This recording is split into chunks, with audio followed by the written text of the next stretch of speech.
Nice to meet you all. You're welcome to put on your camera or unmute or whatever feels good to you. Yeah, so my name is Shilpa, and I am based here in Berkeley, California, mostly actually in the moment. You're asking about my background, Rosie. I'm actually in my childhood home in Chicago visiting my parents, which is where I grew up and was born and raised. So a lot of Midwestern spirit at heart. I also was very lucky enough to, my family came here from India and I was born here, but I always had the benefit of having multicultures in my life, both from a young age in my own life and my parents' work to build community here, as well as just the community I grew up in, this neighborhood. I'm walking around and just remembering all the different families from so many different cultures and communities that I grew up around. And so from a pretty young age, having a lot of passion for learning and engaging with folks from different cultures. So in many ways, it's not surprising to me that my work led me to a lot of bridge building, because down the street was my friend Patty, whose family is Thai, and she would have Buddhist monks in her house, and across the way was my friend Cheryl, who was Filipino, and so learning so much about Filipino culture and the Catholic religion and things like that. And anyway, over and over again, so many different communities to be connected to. So a lot of that drew me along the way in my journey, and also my parents' own sense of service, and that I grew up in, that for whatever gifts and blessings that we have, how can we contribute to the world? How do we make it a better place than we found it? And so my parents both engaged in that in different ways, and definitely raised me and my brother with a lot of those values that our life is here in a large part for service. So that was what brought me to doing some of the work that I do in the world. I got connected to Yes back in 2001, actually, is when I first heard about the organization and jamming, and went to my first jam in 2002. At that time, I was living and working in India. I had moved back there for my 20s to work on a people's movement on radically rethinking education and development, alongside my brother and my sister-in-law and a dear friend from Pakistan, who were the co-founders of that work. And so I was working with them and came across this organization that was talking about personal, interpersonal, and systemic transformation, and that by coming together and realizing that everyone has a piece of the solution, we could really create deeper transformation, both in ourselves and in our communities and in the wider world. And so that's what drew me forward into this work. I'll be happy to share much more about that as we go. But yeah, I've been actively engaged for over 18 years in this, and then in many ways a bridge builder since I was a small child. So it's sweet to be here and to be connecting with you all from here. Well, we're so excited to have you here, and I love to hear a little bit more about your background and how those values were instilled in you at a young age and shifted your whole life's trajectory. I think it'd be great for us to go over maybe what the JAMS programs are for those on the call that aren't aware. And if you could just talk a little bit about the work and sort of the values that that you instill in those programs, and you share with those who engage in those programs, and the lessons that you've learned, about bridge building and community building from JAM specifically. Absolutely. So Yes itself is a 30-year-old organization. Just a little background on that before I dive into the program. It was started in 1990 by a few teenagers in California, Ocean Robbins and Ryan Eliason. And at that time, in the country, Nancy Reagan was the president's wife, and she had started a program called Just Say No. And they said, as young people, that's not really good enough. We want something to say yes to. And so they started Yes as an environmental awareness building organization to start to invite youth, particularly, to become stewards of the earth. And so that was the motivation. And they created a presentation, and with other teenagers traveled around the US. In the first 5 years, they reached about 500,000 students. And that was a lot of the inspiration in the early 90s for the environmental clubs and the animal rights organizations and things that were building up. And as they traveled, they also realized that environmental issues and social justice issues are so deeply interconnected, that how people relate to the earth depends on geography and race and class and gender and so many other factors. And so they started to see the weaving of these things pretty early on. And so in the mid 90s, Yes kind of switched gears and started hosting summer camps to develop youth leadership that we could go further than what a 2 or 3 hour presentation would be by spending a deeper week together. And it was over the course of that time that Yes started to evolve this idea of personal, interpersonal, and systemic transformation being deeply intertwined. So I wanted to share just a really small slide of this. Y'all see that? I hope that works. Um, Yes, it looks great. yeah. So and this is the foundation of the jams, actually. Jam comes from the spirit of musicians jam, the idea that each person is a contributor, a co-creator, and through our listening and through our sharing of our unique talents, gifts, passions, energies, questions, fears, doubts, insecurities, all of that, that we then jam, we co-create, we learn, and we are able to develop higher order solutions. And previously unimagined outcomes. And the way it works is really by these three fields of transformation coming together. The personal, the internal, who am I? What am I here for? What are my gifts? What are my proclivities? Where am I struggling? What are my wounds also, my traumas, my pains? That's also part of what shifts. When those shift, we also shift the gears in how those geniuses of each of us get expressed in the world. And then there's our interpersonal transformation, which is really building relationships, authentic relationships that rely on us having communication and working through conflicts, and especially relationships around historic and current social divides, race, class, gender, sexuality, nationality, religion, age.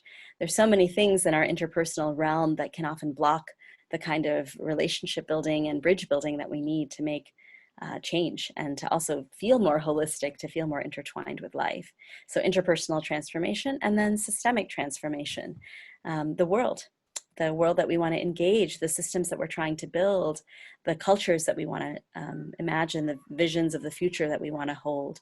So all of these work together. And so when we're starting to make shifts internally and interpersonally, we're also shifting things systemically. And I'll take the screen share off. A pretty well-known author at this point, Adrienne Marie Brown, often talks about how change is fractal. And so we can see the whole in a microcosm. So when we're working personally, interpersonally, and systemically in small ways, we're also embodying the change that we want to see in the whole level. And the jams are a space for that kind of embodiment, the space where people get to really be their whole selves. They're all fully welcomed as they are.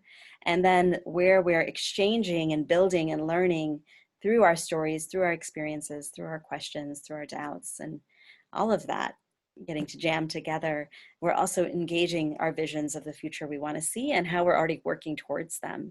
And so in the jam space, that kind of holistic living and beloved community experience is really what helps to make tremendous shifts. And so the people who participate in the jams are often already change makers. They're already up to something in the world.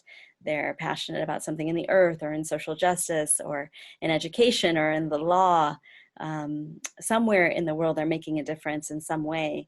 And when they come to the jam, it's to deepen their root system, to do more of the inner work and the interpersonal work that helps them actually expand what they're up to in the world, deepen it, connect it more widely, and then walk away feeling more resourced, more connected, more supported, ultimately, so that they can bring that genius that they have forward even more deeply. So that's some of the spirit and who comes. Yeah, and welcome. More people have joined the call, so just want to say a welcome to everyone who's here. Feel Yeah. free to also come on video and show us your faces. You're all welcome. Thank you so much, Shilpa, and welcome everyone who's just joining us. We're so excited to have you. We just want to reiterate, if you have any questions, we'd love to hear them in the chat box. And you're welcome to turn on your video and say hello if you'd like to as well. So Shilpa, I think that interpersonal development piece is so critical. And I was wondering if you have any recommendations for, those of us that are trying to deepen our interpersonal practice. What practices can we implement in our own lives to deepen that and to explore further? Such a great question. Thank you, Rosie. Yeah. So interpersonally, I think is where the place where we often feel the most both hope and also sometimes the most stuckness, the hope to be able to build those kinds of relationships in our own families, in our own organizations and workplaces, in our communities, and often also where we can get really feel a little bit trapped because patterns get established and things get normalized that often are in the realm of separation and polarization. Certainly we're seeing a lot of that in our world right now.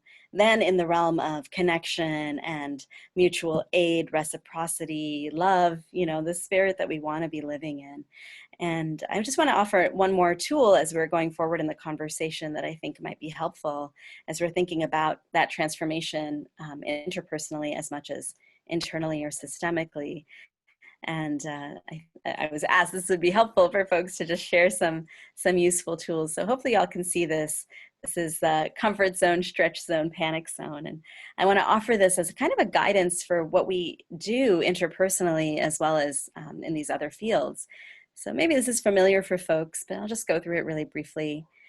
The comfort zone is a space where I'm really comfortable, right? I know everything. It's my habits. It's the things that I'm used to. And so it's a pretty relaxing place for me because everything is familiar. Everything is known.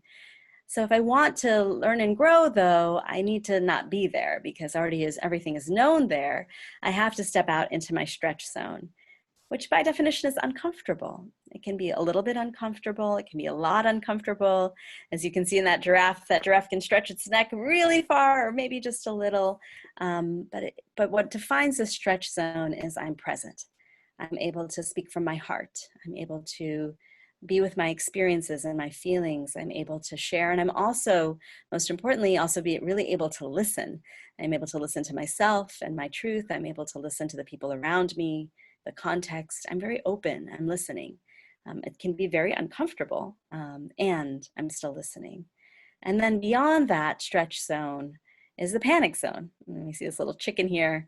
That can look like that. And sometimes it can look really quiet. Like the panic zone just is a place where sometimes it's described as fight, flight, freeze, appease.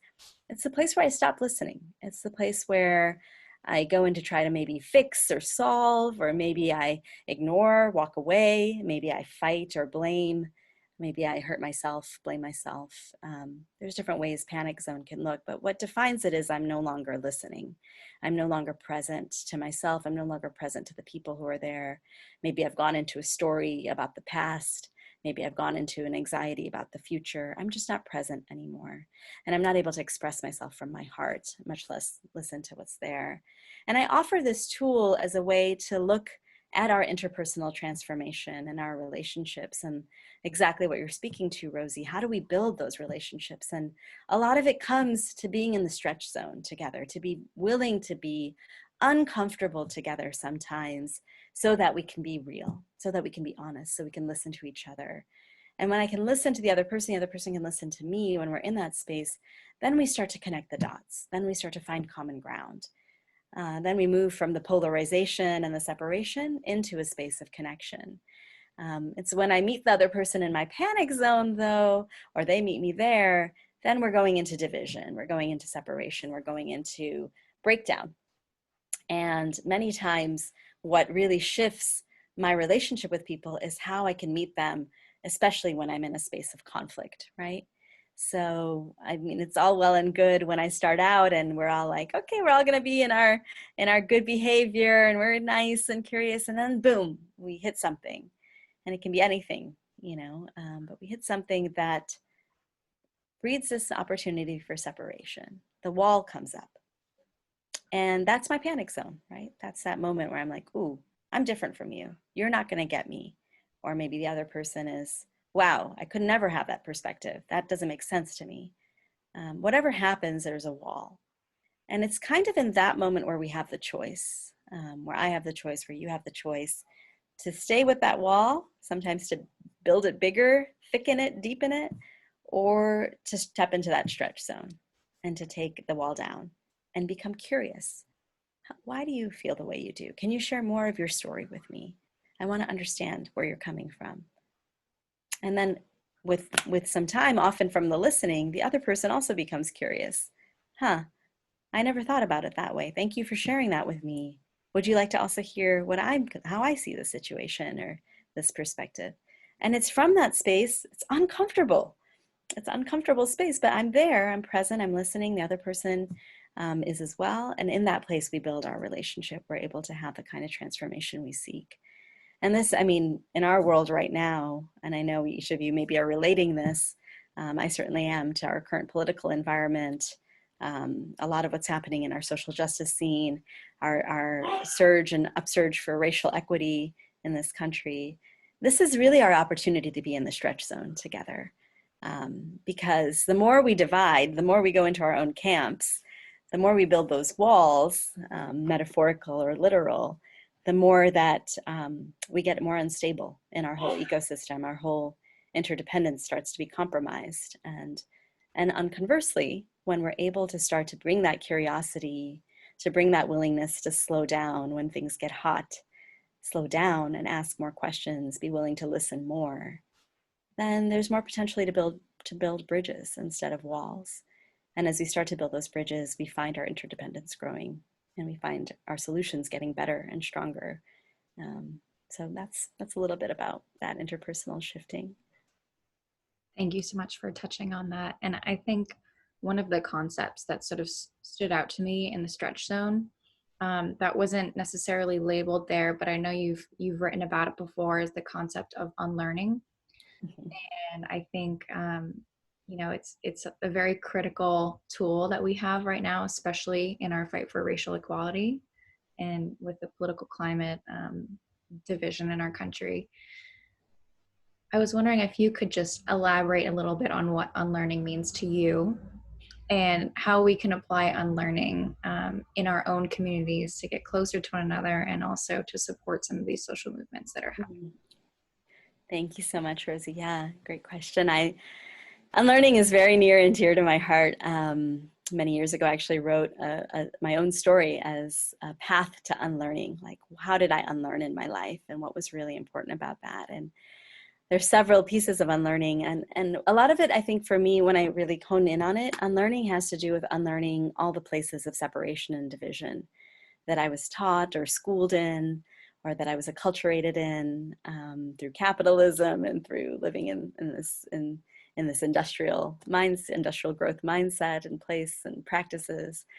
Anytime I'm kind of looking at, wow, is this idea, is this concept, or is this practice, is this relationship, is this something that's serving connection? Is this serving wholeness?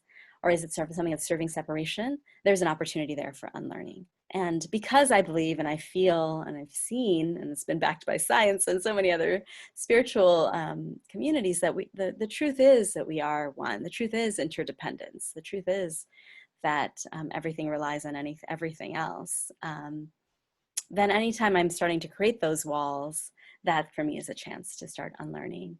And unlearning is really a practice of also reckoning with my own ego in so many ways, right? I want to believe I'm right. I want to believe I'm good. But unlearning is asking me to say, well, let's take a space from that. Let's see what actually is here. Can we drop deeper from this ego place in the head into my heart, into my body wisdom, into my spirit? And that is a huge part of unlearning for me. And I think that's probably the biggest thing I've had to unlearn, which is when my mind wants to take over, how can I unlearn and practice there to drop back into my heart, drop back into my body wisdom, drop back into my spiritual core. And I have a friend of mine says, he's like, master, the mind makes a terrible master and a wonderful servant. And when I think about that, it's really like, how do I bring my mind in service of my heart and body and soul wisdom? So unlearning for me is a lifelong practice, because there are always going to be situations that are going to come up in my life that are going to invite me to slow down and to look deeper and to notice past my initial judgment or my initial assumption, or even my initial idea. And for me, a lot of that unlearning started, even as a child and going to school and being tracked through standardized testing. And so there was a whole assumption that people who did well on tests were smarter than the people who don't. And I think from a pretty young age, I started to question that because I started to see, well, there's all these wonderful kids. There's kids in my class who are artists who can draw the most wonderful things. And there's great singers. There's these incredible people who can do so many things with their body. They're like athletes and they're able to move. They're people who are so capable in making us laugh and telling jokes and spontaneous and theatrical. And there's so many more gifts. And yet the only ones who were considered smart were people who did well on these tests. And so I think from a pretty young age, just given my own sensitivities, I was like, something's off about this system. It doesn't make sense. Why would we throw out 90% of children because they don't do well on one pretty narrow thing? Because even I felt at the time, I was like, I'm doing well on this test, but it's nothing I'm really doing. It's not like it's hard work for me. It's just something that somehow I understand. So I'm doing okay. But that doesn't mean that somebody else isn't able to be intelligent or isn't creative or couldn't enjoy doing more challenging things just because they don't do well on this test. So just starting with one example of where my unlearning journey began, and then it started to continue. And there's a lot of stories in that. But when I link it to why it's important and how it really matters right now in these times, I think it starts with just slowing down and asking myself what I'm assuming. What am I assuming to be true? And do I actually have any information? And the easiest places I see this is when I start to generalize. Okay, all Republicans must be like this. Oh, white people or, white people in the South must be like this. Any place where I start to make these assumptions or stories, that's for me that opportunity where it's like, there's something else going on here. I need to slow down. Can I engage more from my heart, from my body, from my soul wisdom? Can I become more curious? Because curiosity is a wonderful way to be unlearning.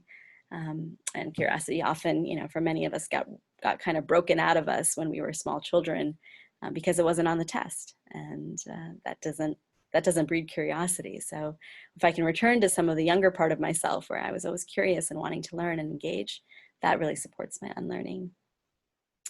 And lastly, can I just start to meet the situation with a sense of play and possibility? And that really also supports my unlearning. Am I attached to it being a certain outcome, or am I willing to be present and see what emerges here? And when I have that kind of spirit of play and possibility, then I find myself, making a lot of connections that I wouldn't have imagined before, and cultivating that in community, cultivating that as a spirit of something we do together, so that we're in support of one another, deepening in that unlearning. With unlearning comes uplearning. I get a chance to kind of learn up towards maybe my higher soul, my higher purpose, my higher values, uplearning towards more wholeness and interconnection. So yeah, they come together, and in that process, a lot more is revealed that can make a big difference for us in our lives, in our world. I absolutely love the concept of uplearning that accompanies that unlearning. I think that's beautiful. I've never heard that before. And I also really love that you sort of touched on the roots of some of that systemic learning, things about, education, systemic, maybe like misogyny or patriarchy, all these things that we learn at a young age in different ways about ourselves. I know you do a lot of work with youth. I was wondering, with your work with those youth, what are some of the lessons that you've learned from them and this next generation that you feel hopeful about, and that you think, will help, shift us into that global consciousness to sort of, overcome, or at least work towards overcoming some of these global crises that we're facing right now? Yeah. I have the honor of working with people not super young, but like in their 20s, 30s, 40s, 50s, 60s, 70s. And I also sometimes get the pleasure of working with some teenagers and younger folks. But what really inspires me is the deeper sense that we can do this. There's a sense that it's possible to make the changes we seek. And I think that's something younger generations often bring.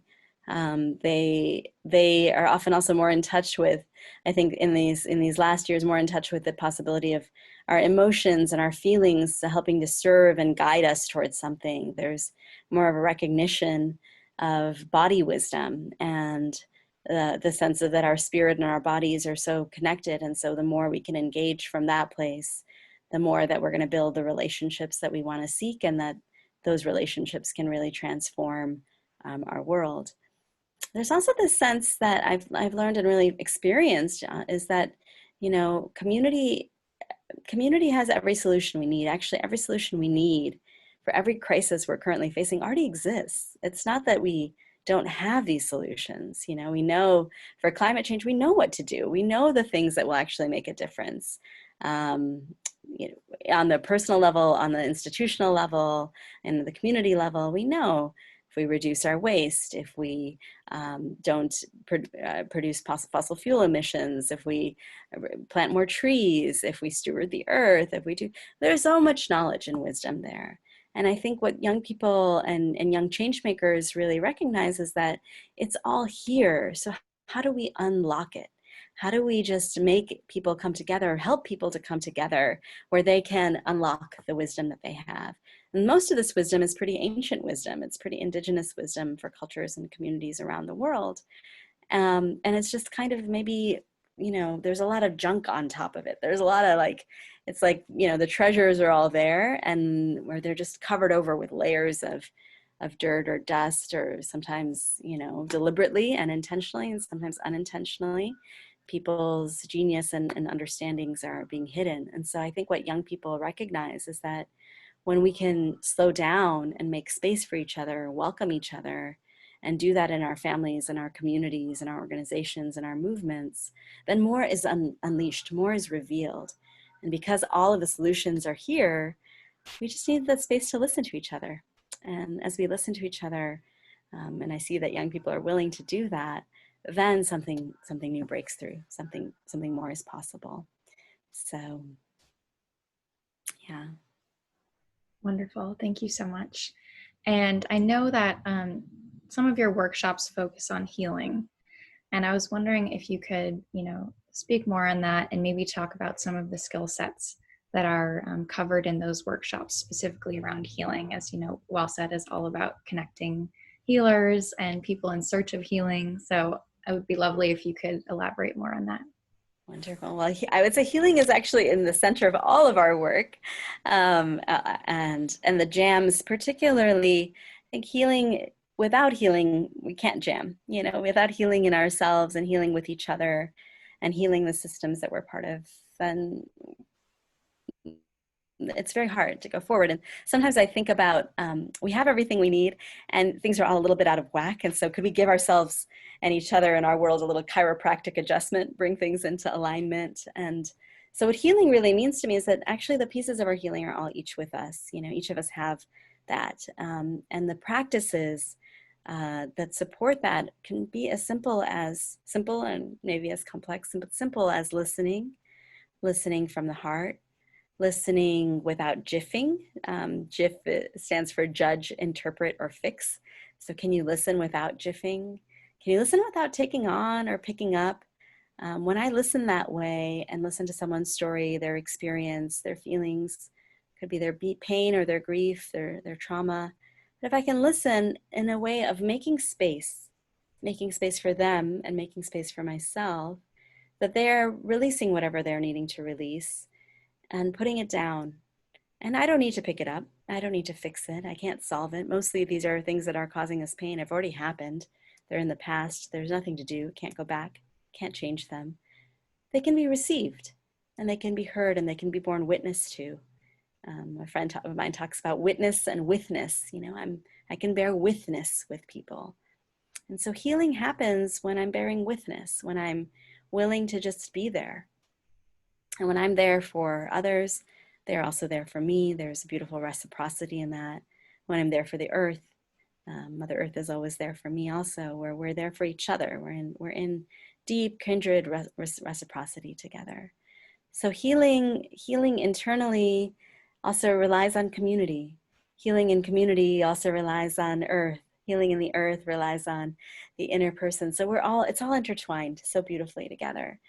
And And to me, healing is kind of, is in its simplest meaning, is about restoring wholeness. Wholeness, that each of us is whole, and sometimes it's lost or forgotten or missed. And so when I give myself space and when I give others space for their wholeness, for the parts of themselves that they maybe feel ashamed of, or I feel ashamed of, for the parts that maybe feel really hard, really painful, really broken, but they can come forward. And the more they come forward, the more wholeness emerges. The more wholeness emerges, the more we're able to draw upon the wholeness of who each of us is and in our world bring that forward.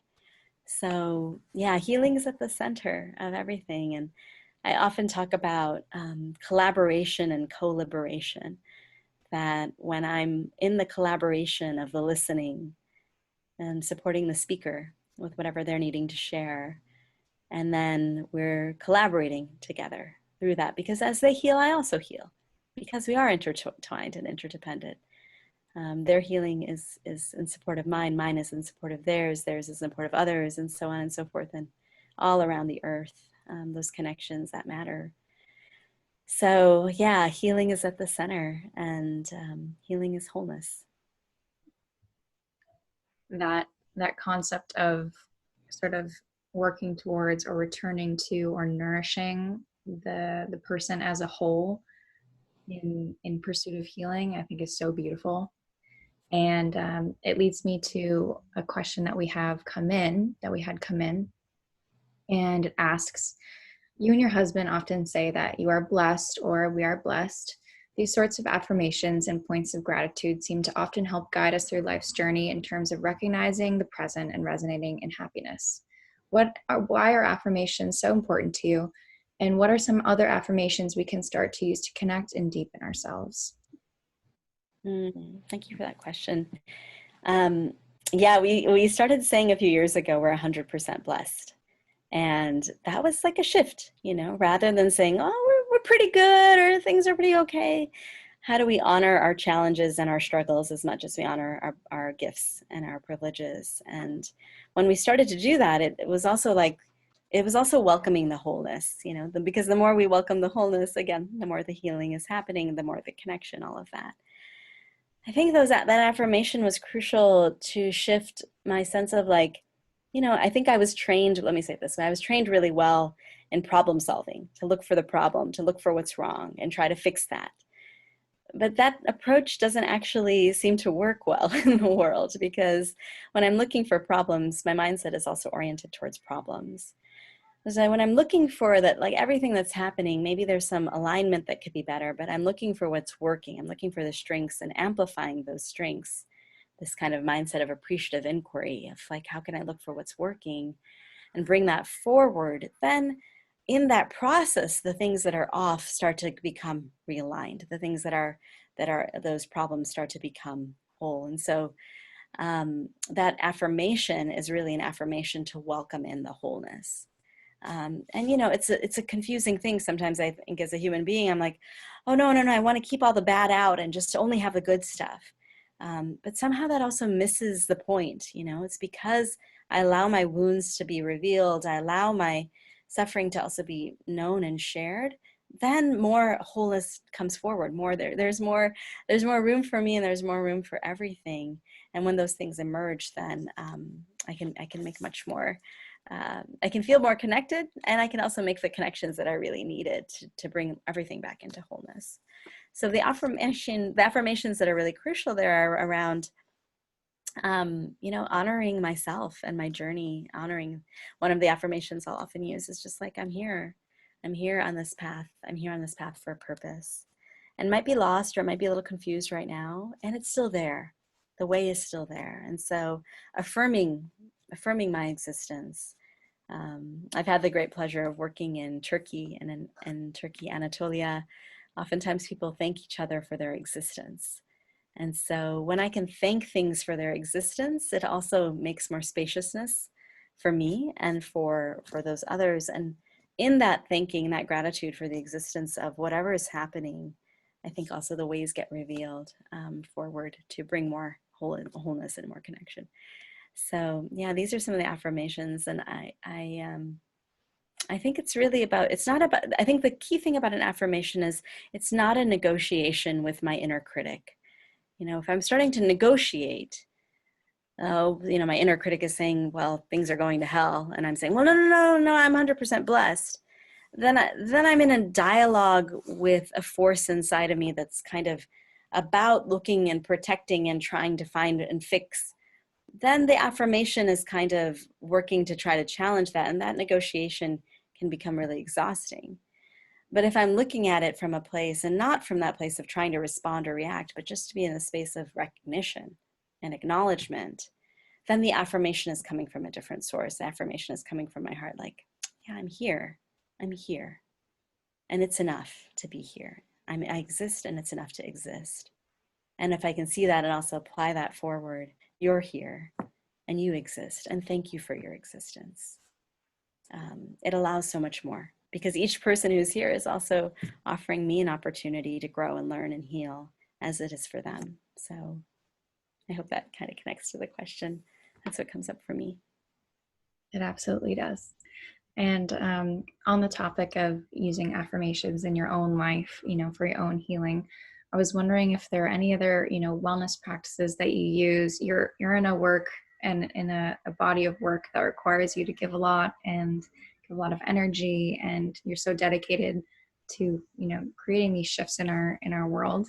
I was wondering what things you do to return back to yourself and to heal yourself, in between dedicating yourself to this work. Oh, absolutely. Such a beautiful question. Yeah.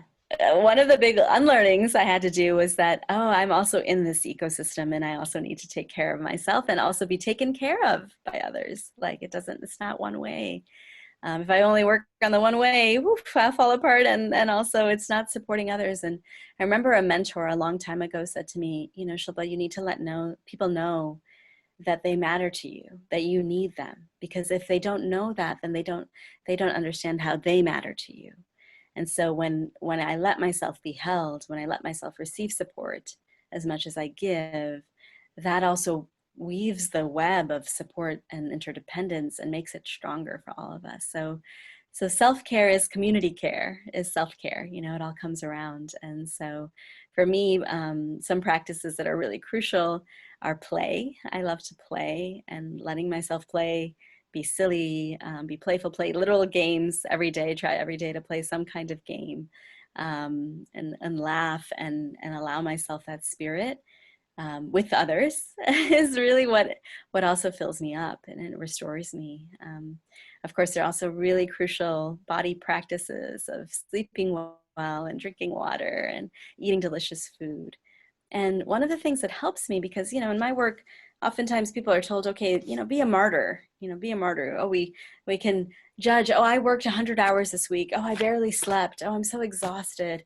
But like, it's supposed to be a sign of like, I'm productive and I've done something good. And I've had to remind myself and unlearn this practice and say, actually, I want to always try to be living, at least have one foot always in the world that I want to be building. And the world I want to be building, it's not a world of burned out, exhausted, sleep deprived, hungry people. It's a world where people are restored, where there's balance. And so every day it allows me to allow myself that balance, that it's enough work for today, and I can sleep, and I can play, and I can rest, and I can enjoy myself. I can tap into pleasure. I can tap into time in nature, and enjoy beauty. Beauty is so restorative. Beauty is so crucial.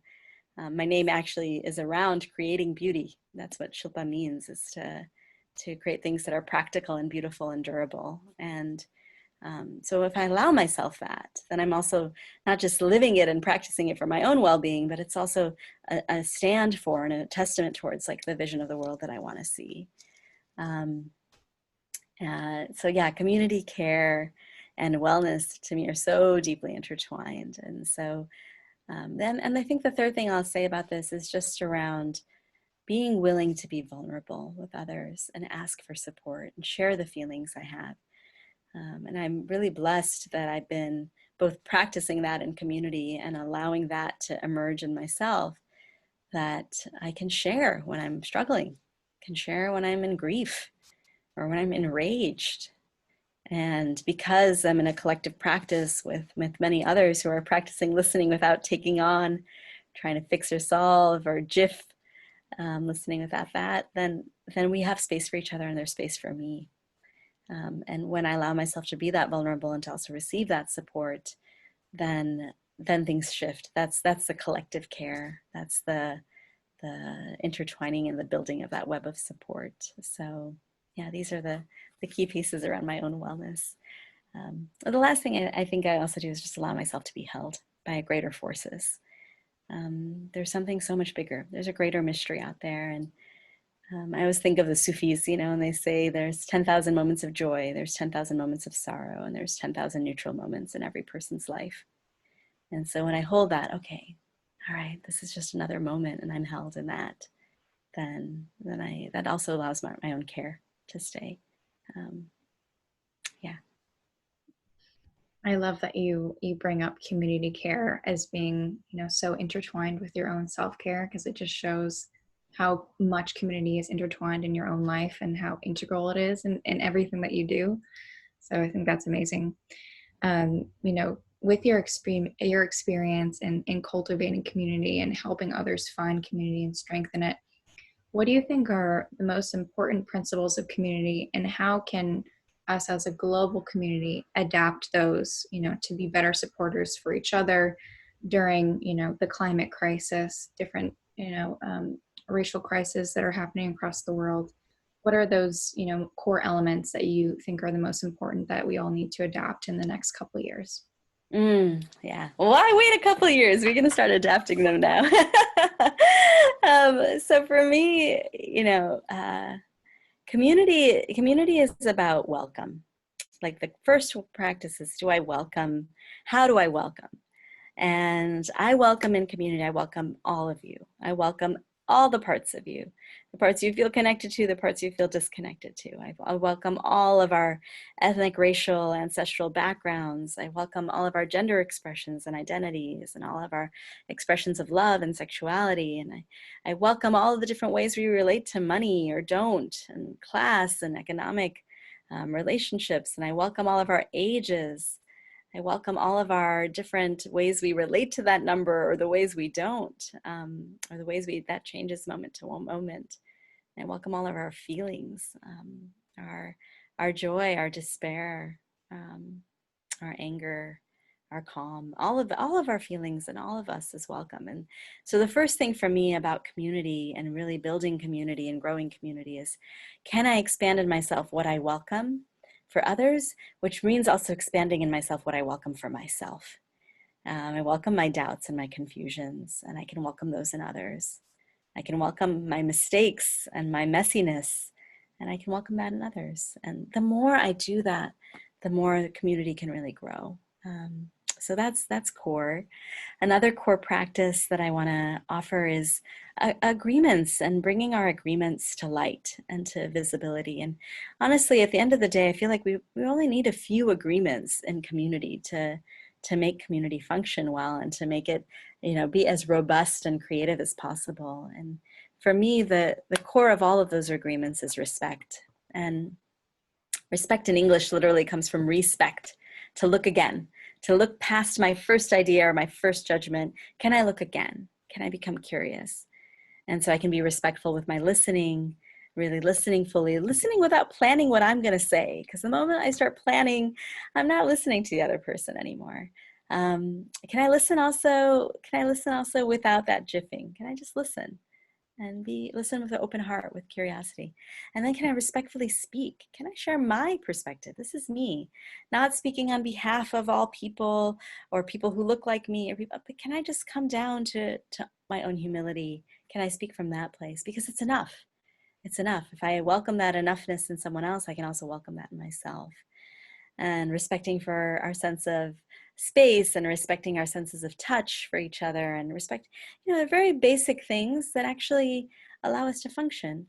And the biggest thing around that to me is when I have a set of agreements about how we want to be together, then when those agreements go off, it's something we can return to, not from a place of shame or blame, Not like, oh, now you're wrong, now you're out of the community, I've excluded you.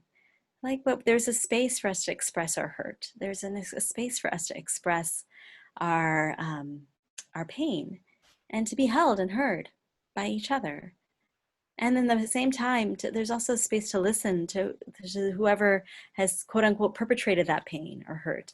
You know, 9 times out of 10, it's unintentional. It's a misunderstanding, It's just a miss.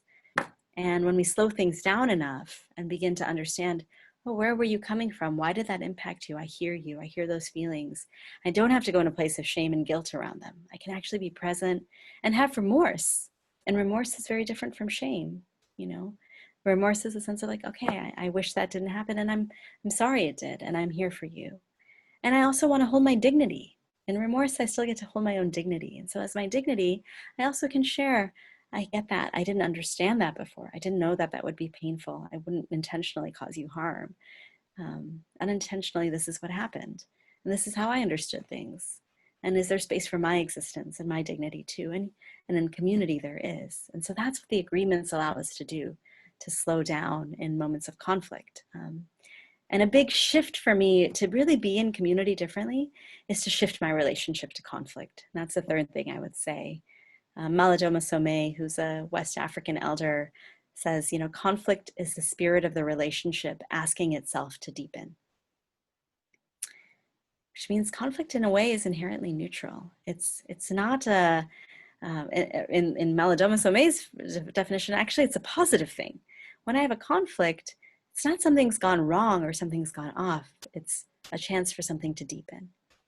And for me, I had to make the shift from conflict being bad or wrong to first for me, it came to conflict being neutral. Just this opportunity where something's been missed. You said tea, I said coffee.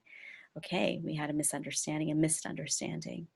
But now I've even looked at more like, oh, every conflict is a chance for us to deepen in relationship. And so what does that take? It takes me slowing down. It takes me getting out of the framework of right and wrong, right? Which Rumi reminds us beautifully, there's a field beyond right and wrong. Come meet me there, right? So how do I get out of right and wrong? How do I get into that space of curiosity, which is when I'm like, oh yeah, conflict. You're here to deepen something with me and this person, or me in this context, or, you know, whatever it might be. And I think when we start to practice those things, little by little, doesn't mean I have to make the biggest stretch on the first day. I can stretch a little, giraffe stretch. But when I start to practice that slowing down, listening in more, being willing to share my vulnerability and my truth, being willing to listen to another person's vulnerability and their truth, then community is built. And in that, that's what trust is, you know. Trust is not that I'll never make a mistake and you'll never make a mistake. I can't ask that of anybody. You know, that's not a fair ask for me. I can't ask that of myself. But can I meet my mistakes? Can I meet my mistakes with grace? Can I meet your mistakes with grace? And really take them as missed takes. Missed takes. We just missed each other. We can find each other again. And that's what community is. And when I look at all these crises, the political one, the climate crisis, it's a lot of missed takes, a lot of missed understandings. There's still time. There's still time to slow it down. And people are doing that. People are practicing that all over the world, which gives me a lot of hope. I'm so inspired by, you know, your ability to listen, to be vulnerable, to sit with, you know, all these things, not only just in yourself, but with the people that you interact with. And that's so clear in what you're sharing with us. So I think that's so inspiring and such a gift and such a skill that you've clearly developed over your entire life. So thank you so much for sharing with us. And we have about 5 minutes left. So I just want to open this up to you, Shilpa, and ask if there's anything else you'd like to share with us today. Well, first of all, Rosie, thank you for the wonderful questions. You made it very easy to just share many things. So thank you so much for that. Yeah, I'm trying to think, is there anything else that would be there at the heart?